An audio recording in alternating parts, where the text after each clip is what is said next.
¿Están conmigo? Que vámonos muy rápido. Blas Pascal, que por cierto fue cristiano, decía que alguien que duda y no investiga se torna no solo infeliz, sino también injusto. Creo que tiene razón. Cuando tenemos dudas, nos sentimos tristes. Cuando algo no tiene sentido en nuestra cosmovisión, como explicó el pastor Juan, empezamos a tener infelicidad en nuestra vida. Y ese ha sido el caso. Una historia que quisiera contarles de mi niñez es que yo crecí en México, en el centro de México, obviamente lejos del mar, pero en una ocasión cuando tenía yo tal vez 5 años, tal vez menos de 5 años, es una de las primeras memorias que tengo de niño, mi papá me llevó a un puerto, al puerto de Veracruz, y me llevó en un barquito con unos pescadores y fuimos a pescar cangrejos. En México les decimos jaivas, y son grandes. ¿Quiénes de ustedes son de México acá? ¿Alguno de Veracruz? ¿No? Ok. El puerto de Veracruz tiene unas jaivas así tremendamente grandes, deliciosas, a los que les gustan. Y la forma en que las cazan es que ponen unas jaulas grandes con carnada adentro, bajan las jaulas, las dejan ahí, y las jaivas vienen a comerse la carnada, y al otro día, unas 24 o 48 horas después, pasan los pescadores simplemente jalando las jaulas llenas de cangrejos. Y es muy fácil pescar cangrejos. Y me acuerdo que fuimos y estaban sacando estas jaulas y estaban sacando los cangrejos. Los pescadores las sacan con las manos y las ponían en el piso del barquito. Y me acuerdo que estaba yo descalzo, viendo cómo ponían todos estos cangrejos ahí en mis pies. Me acuerdo mis pies blancos ahí, alrededor de muchísimos cangrejos, y me entró un tremendo miedo, un pánico horrible de ver que están poniendo estos animalejos horribles con unas tenazas gigantes alrededor de mis pobres pies blancos inocentes ahí. Y mi papá me vio, volteó, y yo creo que vio mi cara de pánico y me dijo: si no te mueves, las jaivas te dejarán tranquilo. Y me tranquilicé.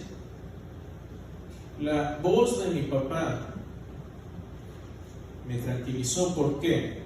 ¿Por qué creen que me tranquilizó la voz de mi papá? Porque le tenía confianza. Y es una confianza que perdura hasta el día de hoy. Confianza es algo muy importante, y voy a explicarles un poquito lo que es la fe a través del concepto de confianza, porque tienen relación.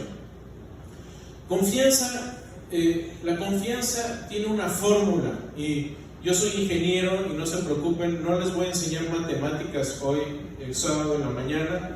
A los que les gustan las matemáticas les va a gustar, si no, no se preocupen, no necesitan saber matemáticas para eso. Pero es una fórmula muy sencilla. ¿Qué elementos se necesitan para poder tener confianza en algo o en alguien? Bueno, primero necesitamos conocimiento, es decir, información. Para yo tener confianza en alguien o en algo, necesito conocerlo, necesito tener información de ello. Y aparte, necesito también tiempo, ¿sí? Esto se da con cualquier relación de amistad, una relación de matrimonio, una relación padre-hijo.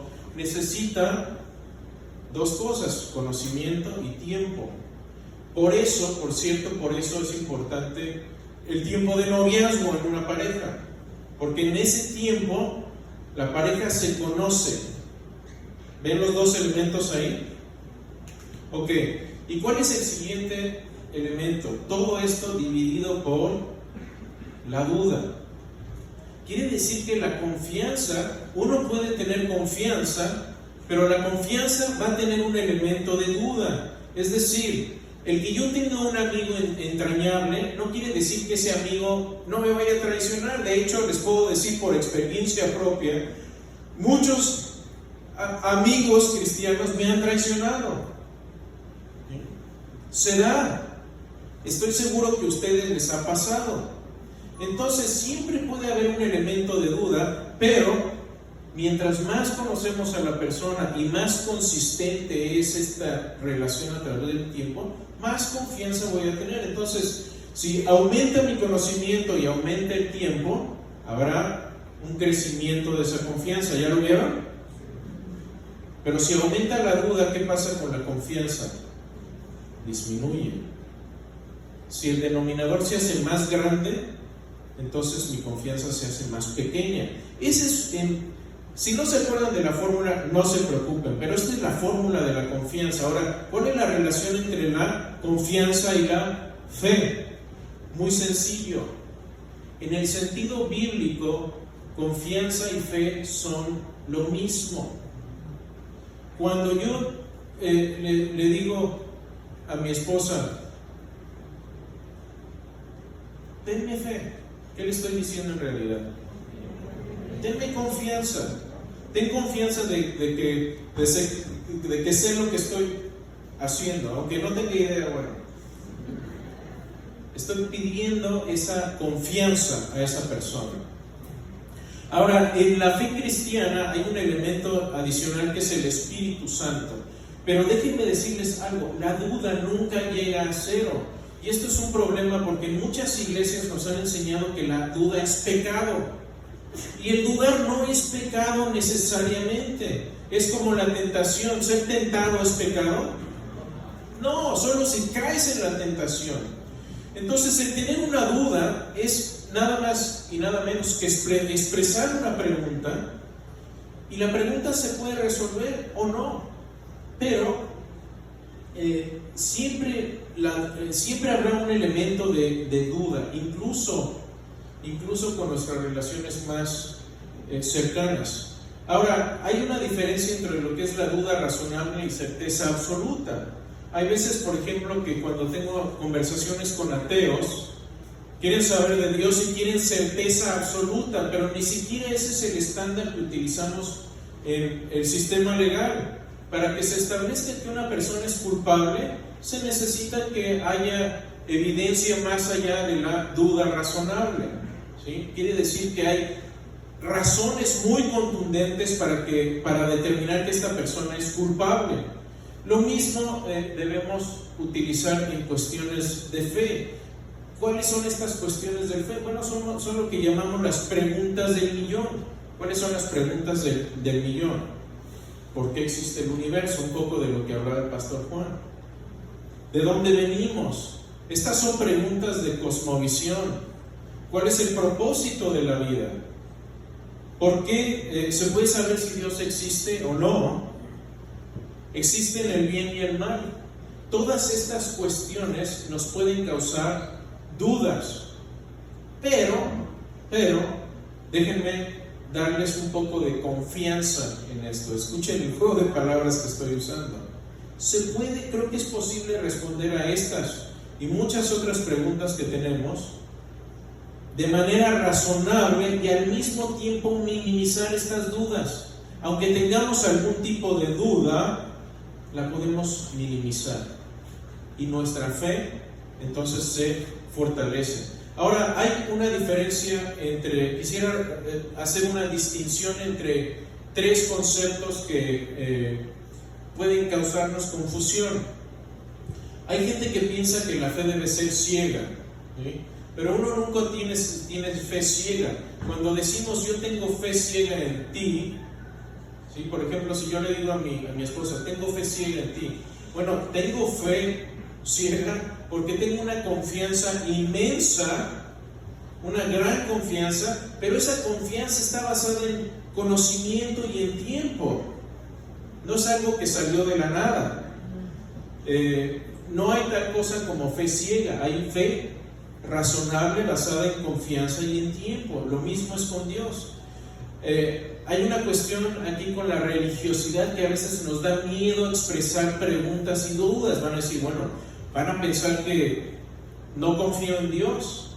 Y ese no es el caso. Yo puedo tener una enorme fe, pero tener tal vez preguntas acerca de por qué Dios permite el mal en el mundo. Si hablan con mi esposa aquí, les puede contar un poco de su testimonio, que ha pasado dolores indecibles en cuestiones de salud. Y esa era una de sus preguntas. Pero no he conocido una persona de mayor fe y confianza dentro de esas circunstancias.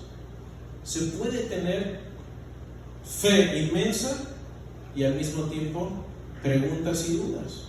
Y no quiere decir que no amamos a Dios. Al contrario. Y otros piensan que la ciencia es el único camino, es lo que decía el pastor Juan, ¿sí? Que la ciencia es la única que nos va a resolver las dudas, y esto también es falso. Ahora, yo soy persona de ciencia, soy ingeniero en sistemas, trabajo y he trabajado los últimos 25 años en esta área. Yo vivo de la ciencia aplicada como ingeniero. La ciencia me ha dado de comer muchos años y le estoy agradecido a los científicos que toman mi información y nos la pasan a nosotros, a los ingenieros, para aplicarla. ¿Sí? Pero también la fe entendida como confianza no está en oposición con la razón.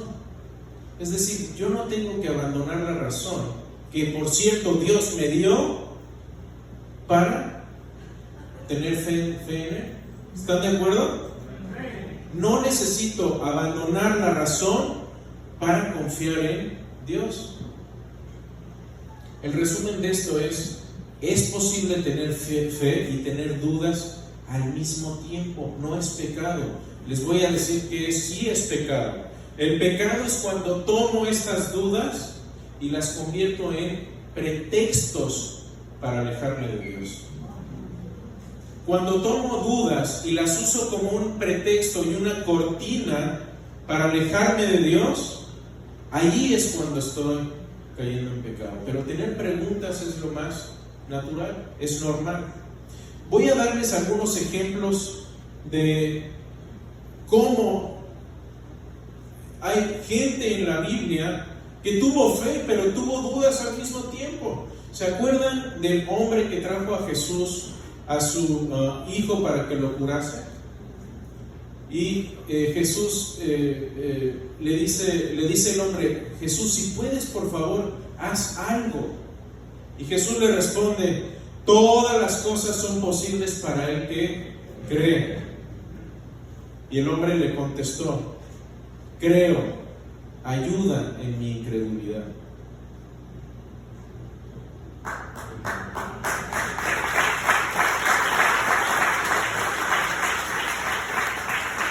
Esto mismo le pasó a un personaje y no nos pusimos de acuerdo el pastor Juan y yo, C.S. Lewis, el autor de las Crónicas de Narnia. Muchos lo conocemos por sus libros y por estas películas. Lo que muchos no saben es que este hombre fue ateo y se hizo cristiano en su edad adulta, y fue uno de los defensores de la fe en Inglaterra más efectivos que hasta hoy hace impacto. A mí ha impactado mi vida, todos sus escritos. Y él decía esto acerca de su ateísmo cuando era ateo. Dice: ahora que soy cristiano, me vienen estados de ánimo en los que el cristianismo me parece muy improbable. Está siendo honesto con sus dudas. Pero cuando era ateo, me venían estados de ánimo en los que el cristianismo parecía terriblemente probable. Esta confusión de estados de ánimo en tu persona es inevitable. Por eso la fe, la confianza, es una virtud tan necesaria. Al menos que eduques a tus estados de ánimo y los pongas en su lugar, no llegarás a ser un cristiano genuino. Ni siquiera serás un ateo genuino. Serás una criatura que se tambalea y cuyas creencias dependen del clima o de su sistema digestivo. Es por eso que uno debe entrenarse en el hábito de la fe. Ahora, cuando viene la duda, ¿qué tipos de duda hay? Y hay por lo general 3 tipos de duda, y los voy a definir rápidamente. Duda emocional. Este es el tipo de duda que viene de nuestros sentimientos, de nuestras emociones. Es posiblemente el tipo de duda más común, y aquí es donde muchas veces los apologistas, incluso nosotros como cristianos, tenemos errores, porque cuando una persona está sufriendo, no necesita los grandes argumentos y respuestas de por qué permite Dios el mal en el mundo cuando tienes un hijo enfermo. Hoy en la mañana estábamos desayunando y el pastor Juan le preguntó a la persona que nos estaba atendiendo, que le dijo: vamos a orar ahorita por la comida, ¿hay algo que quisiera usted que oremos? ¿Y saben qué nos dijo? Sí, oren por un sobrino que tiene leucemia. Y entonces el pastor Juan le abrió su laptop y le empezó a dar todos los argumentos a favor de por qué Dios permite el mal en el mundo. ¿Creen que hizo eso? No. Le dijo: vamos a orar por él para que Dios esté con él. Cuando uno pasa por duda emocional, no necesitamos argumentos, necesitamos una persona que esté ahí, nos ame, nos abrace, nos consuele, esté a nuestro lado. Duda intelectual es, la duda emocional, ¿cuáles son las causas? Hay veces que traemos traumas de la niñez, como el abuso, pérdidas importantes, trabajo, familia, necesidad de atención, presión social. A veces nos sumimos en la fantasía o en la ficción, gente que está viendo novelas o películas todo el tiempo y se pierden ahí. Hipocresía en la iglesia: oh, yo ya no voy allá porque está lleno de hipócritas. Eso es una duda emocional. Mala teología, gente que piensa que han cometido el pecado imperdonable y ya no quieren ir a la iglesia porque piensan que ya han fallado a Dios de manera irremediable. Temor al futuro, etc.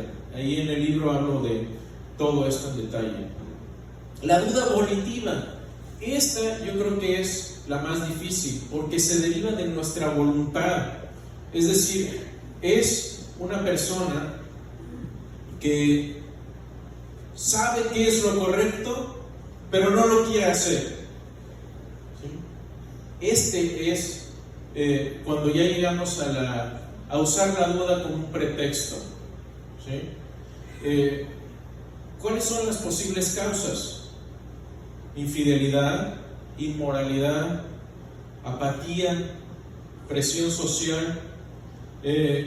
Es más difícil, es más fácil decir: tengo muchas preguntas acerca de la duda, acerca de Dios, no creo que Dios exista. Es más fácil decir eso que decir: no quiero acercarme a Dios porque no quiero que me modifique mi forma de vivir, porque estoy viviendo una relación adúltera con una persona. ¿Sí? Es más fácil, esa es la duda volitiva. Sé lo que debo hacer, pero no lo hago porque no me interesa hacer el bien, no me interesa acercarme a Dios. Y esto es una cita que tengo ahí, dice: hay veces que es muy difícil identificar el tipo de duda en una persona. Esta persona puede tener una duda intelectual que le causa depresión. Muchas veces las preguntas que tenemos, si no las respondemos, evoluciona el tipo de duda y entonces la raíz ahora es intelectual, pero si te deprime que no encuentras respuestas, ahora ya se convierte en una duda emocional, o posiblemente sea el caso como, por ejemplo, lo que acabo de mencionar, la inmoralidad sexual. Eso da origen a una duda volitiva que la persona trata de disfrazar de una duda intelectual. Y esto me ha pasado con muchos jóvenes. Hace un par de meses un joven me escribió, de hecho me escribió su mamá, diciendo que su hijo tenía dudas y preguntas, y me escribió y le dije: claro que sí, póngalo en contacto conmigo y yo le resuelvo sus dudas. Empezamos a hablar un poco y una cosa que le dije es: si te resuelvo todas tus dudas y todas tus preguntas, ¿volverías al cristianismo? porque él se crió en un hogar cristiano. ¿Y saben qué pasó? Ya no me contestó, tristemente, que por cierto necesito contactarlo de nuevo. Pero eso es duda volitiva, no quiere respuestas. Dice que quiere, pero esa es la cortina, no quiere respuestas. Usa la duda como un pretexto. Y la duda intelectual es la más fácil de responder porque, como su nombre lo indica, tiene que ver con el conocimiento racional. La duda intelectual se produce por una falta de conocimiento o de comprensión sobre hechos, datos o argumentos, ¿sí? Entonces, estos tres tipos a veces están relacionados y es muy difícil saber de qué tipo de duda sufre una persona, al menos que nos sentemos a hablar con ella, escucharla. Y este es mi consejo. Hay otra plática que doy de tácticas para compartir tu fe. Hay un libro muy bueno que les quiero recomendar, no es mío, es el autor se llama Gregory Koukl y se llama Tácticas. ¿Alguien ha oído de ese libro? Muy muy bueno, se lo recomiendo. Y este libro habla de que hay veces que necesitamos hablar con la gente de manera atractiva y que nuestra conversación no se convierta en un campo de batalla, sino que escuchemos mucho y después hablemos sabiamente, entendiendo qué tipo de duda es la que la persona tiene. Por eso preguntas claves como: a ver, si te resuelvo todas tus dudas, ¿ya volverías al cristianismo? Si la persona dice que sí, es porque está pensando claramente y porque tal vez nada más tenga una duda intelectual. Pero si dice que no, hay que rascar un poquito más. Y ahí es donde ustedes y yo vamos a ser grandes apologistas, cuando nos interesamos en la persona, no nada más en el argumento. No veamos a las personas como argumentos, sino como creaciones de Dios. Ese es el buen apologista, el que vea el fondo de la persona. Hay una autoevaluación en el libro, pero también la tengo en línea. Si alguien quiere ir, está en mi página veritasfidei.org, viene ahí abajito, ¿sí lo ven?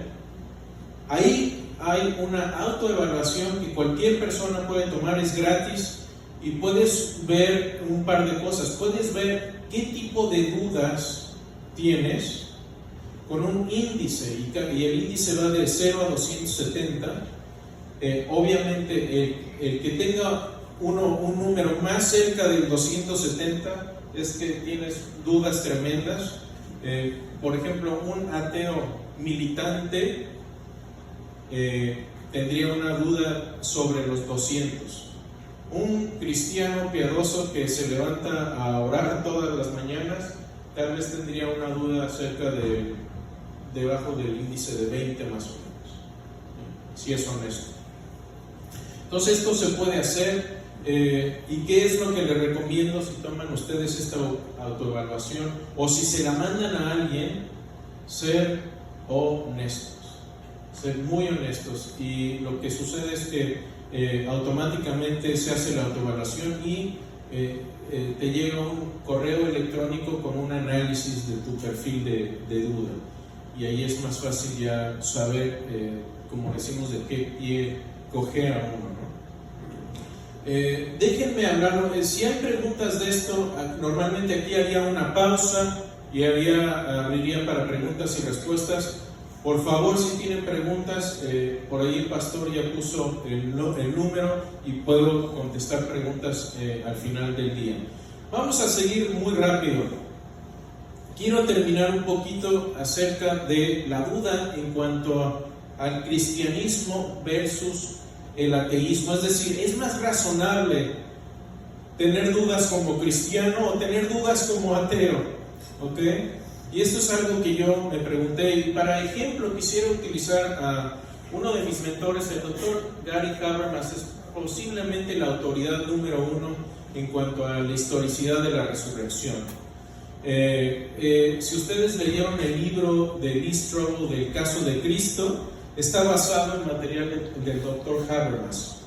Y el Dr. Habermas es una persona muy interesante porque fue amigo de uno de los ateos más influyentes del siglo XX, si no es que el que más. Este señor ya murió, se llamó Anthony Flew, pero fue el ateo más influyente del siglo XX. Todos los filósofos ateos del siglo XX lo conocían. Y voy a pasarles un pequeño video, espero que se escuche por ahí.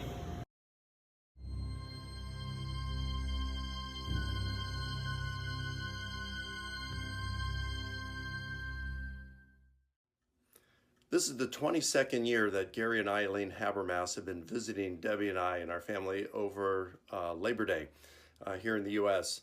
It used to be that they'd come for a few days, and probably for the last decade it's been for a week. We just have a great time. We talk about a lot of things, and Gary was sharing with me a story the other day that I thought very interesting, so I've asked him to repeat it here. In the middle of our 3 debates on the resurrection of Jesus, Anthony Flew and I were doing a televised presentation, and it consisted of the debate strictly on the topic of the resurrection. Then we took Q&A from the crowd, and there were questions about how do you know naturalism is true, and how do you know atheism is true, and so on. And so it was over, and Tony and I got up off the stage with all the bright lights, and we were walking down the hallway into a back room, and he leaned over to me, and he said some words to me that I heard every word, and I could not believe he said them. And I turned to him and I said, "What?" And he repeated it. And these were the words, quote, he said, as if it had just dawned on him, he said, "I have no evidence for my position." 7 words. "I have no evidence for my position." But he said it like it was a startling revelation to him, and as if he were just speaking the words out loud that were going on in his head at that very moment. I have no evidence for my position. Of course, his account that he had converted to deism, or he has called it theism before, came just very shortly after that, just a couple years later. So anyway, his recognition that he was hanging out there in space without evidence was just incredible to me.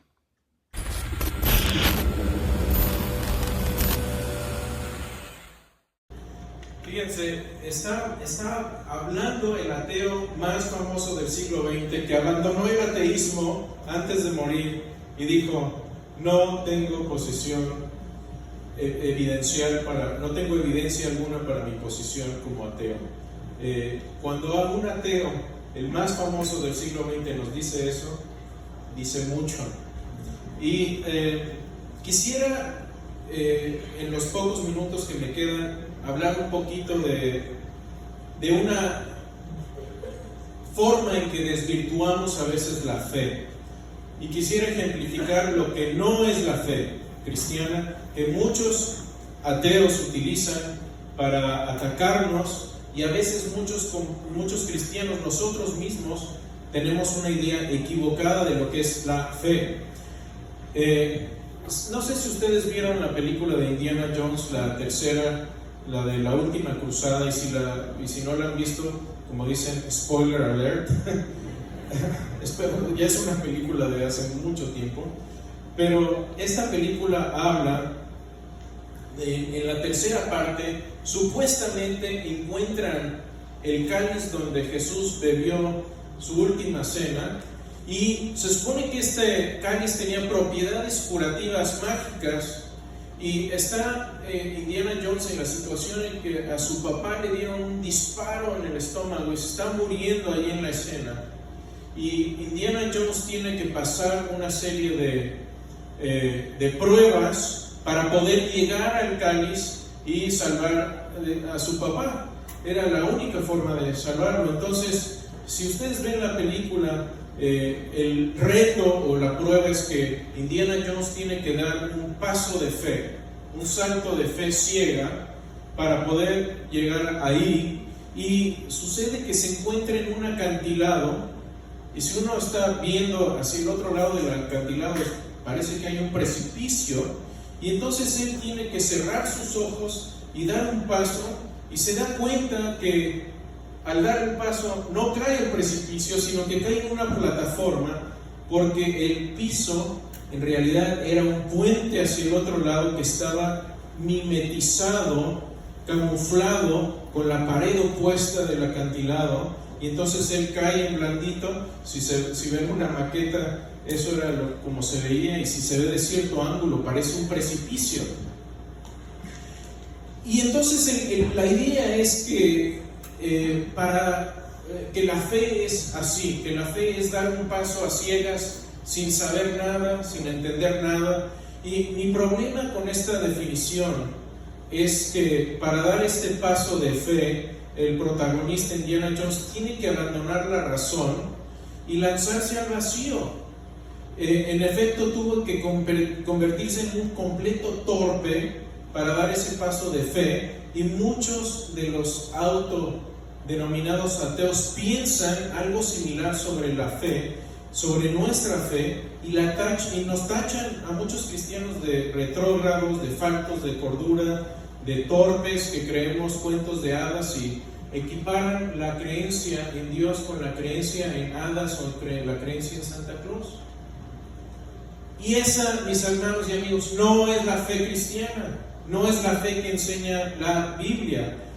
La fe que ellos dicen que tenemos es subjetiva, emocional, personal, y piensan que el mundo real y la fe son polos opuestos, y esto no es verdad.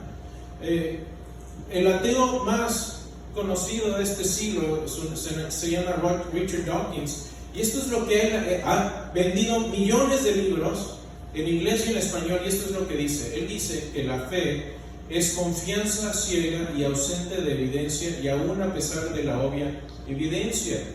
No solo eso, piensa que la fe es una enfermedad mental. Así que aquí estaríamos como en un hospital de enfermos mentales. Eso es lo que él piensa. Piensa que ser un burro, ser un tonto, es apto para la gente que tiene fe, y es una enfermedad mental. Así que bienvenidos al hospital. Piensa que la fe es un tipo de parásito que llega a las mentes de la gente y nos chupa la inteligencia. Tenemos que convertirnos realmente en torpes para creer lo que creemos, y esto es falso. ¿Qué es la fe? Y hay muchas formas en que puedo definir la fe correctamente, pero qué mejor forma de utilizar un ejemplo de la Biblia. Veamos el ejemplo de Moisés. Dios va con Moisés y le dice: Moisés, le aparece en la zarza y le dice: esta es tu misión si decides aceptarla. Ve al faraón y libera a mi pueblo. ¿Y qué fue lo que contestó Moisés? Fíjense, Moisés contestó: dile por cierto al faraón que se considera un Dios y que es el hombre más poderoso de la tierra, que libere a millones de esclavos. Esa fue la tarea de Moisés. Imagínense qué sentirían ustedes en los zapatos de Moisés. Yo hubiera hecho exactamente lo mismo que hizo Moisés, porque Moisés, ¿qué hizo? Sí, Señor, ¿cómo no? Vamos. Le contestó esto. Ustedes díganme, ustedes leyeron la Biblia, díganme si Moisés contestó esto o no. Moisés contestó: claro, haré lo que me pides. Mi especialidad son los grandes imperios rebeldes y sus líderes despóticos y super malvados. Estoy seguro que llegaré campantemente al faraón, no importa que sea el hombre más poderoso del mundo, y ya que no puedo hablar muy bien, le gritaré un par de órdenes y de seguro me dejará salir triunfante a la tierra prometida al son de unas fanfarrias especiales. Ahora vuelvo, tengo mucha fe. ¿Fue lo que hizo Moisés?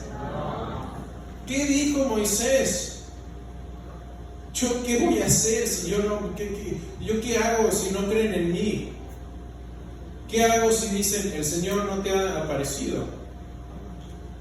Esa es la reacción. Por eso creo que la Biblia es verdad, porque está hablando de gente que dudó, Moisés dudó en este momento. ¿Y qué hace Dios? Le dice Dios: ¿qué tienes en tu mano? Una vara. Échala en tierra. La echa en tierra. ¿Y qué hace? Se convierte en serpiente. Tómala por la cola. La toma y se convierte en vara de nuevo. ¿Qué hizo Dios ahí? Le aumenta la fe.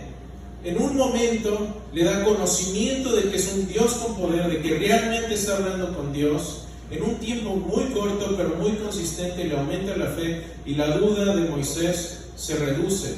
Fíjense lo que Dios no le dijo a Moisés. Dios no le dijo: Moisés, cállate y ten fe. La forma en que Dios le aumenta la fe a Moisés es dando evidencia sólida de que Él es Dios Todopoderoso y realiza un milagro enfrente de Él. Y el milagro es evidencia. Eso es lo que es la fe. De la persona que Moisés es al principio de este encuentro, no es el mismo Moisés al final, que se convierte en uno de los gigantes de la fe y el profeta más importante. ¿Cuál es este? Podría darles muchos ejemplos, vienen en el libro, pero quiero dejarlos con un par de cosas y con esto termino. ¿Cuál es el fundamento de nuestra fe? Este es el momento interactivo, hermanos. ¿Cuál es el fundamento de nuestra fe? Lo mencioné en mi testimonio. Ya lo oí. La resurrección. Estamos hablando de que hubo un hombre llamado Jesús, que nació de una virgen en la historia, que caminó en este mundo, en Jerusalén, y que estuvo vivo en un punto A, muerto en un punto B, y Dios le resucitó en un punto C.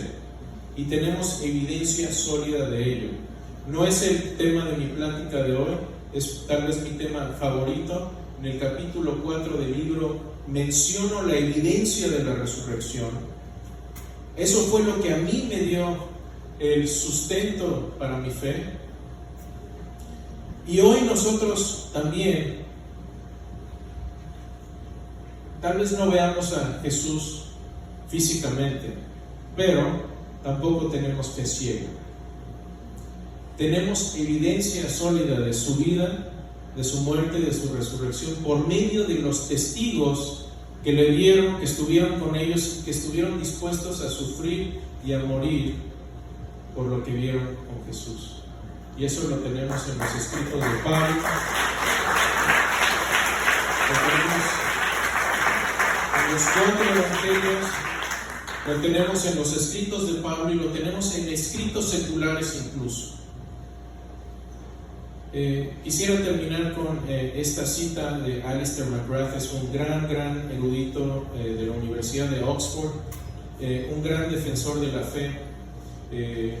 Este hombre tiene como 4 doctorados, y no todos estos doctorados en áreas cristianas, sino también en la ciencia, y esto es lo que él dice, y estoy de acuerdo con él. Dice: la fe no es creer sin pruebas, sino confianza sin reservas, confianza en un Dios que se ha mostrado merecedor de tal confianza.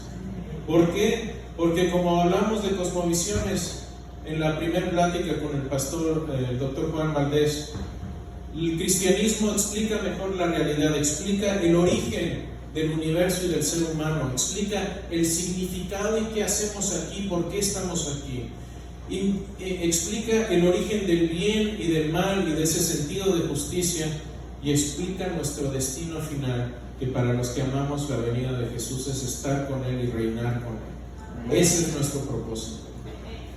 C.S. Lewis, me encantan estas palabras. Cuando perdió a su esposa, escribió un libro muy sombrío y después escribe esto. Dice: en mi primer libro, con las palabras, terminé mi primer libro con las palabras sin respuesta. Ahora sé, Señor, ¿por qué no respondes? Tú mismo eres la respuesta. Ante tu rostro las preguntas perecer.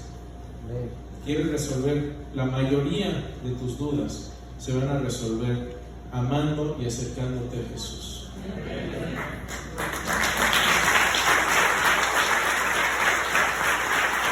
Ahora sí, ya termino. Este es mi pasaje favorito. En la Biblia hay muchos, pero la esperanza que tenemos, la fe que tenemos, el resumen de lo que tenemos es: porque yo vivo, dijo Jesús, ustedes también vivirán. Yo los bendigo.